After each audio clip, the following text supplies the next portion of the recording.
पौराणिक काळामध्ये हनुमान आणि आधुनिक काळात छत्रपती शिवाजी महाराज हे संघाचे आदर्श असल्याचं मोठं वक्तव्य सरसंघचालक मोहन भागवत यांनी केले। नागपूरमध्ये युगंधर शिवराय नियोजन आणि व्यवस्थापनाचे दीपस्तंभ या पुस्तकाच्या प्रकाशनावेळी ते बोलत होते।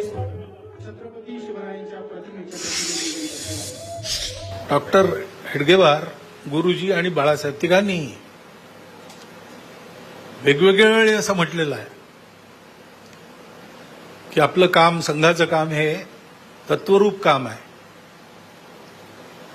व्यक्तिवादी काम नाही।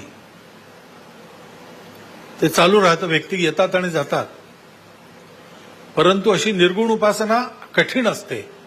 म्हणून जर आपल्याला साकार कोणी आदर्श हवाच असेल तो पौराणिक काळात श्री हनुमान आणि आधुनिक काळामध्ये छत्रपती शिवाजी महाराज हेच आहेत।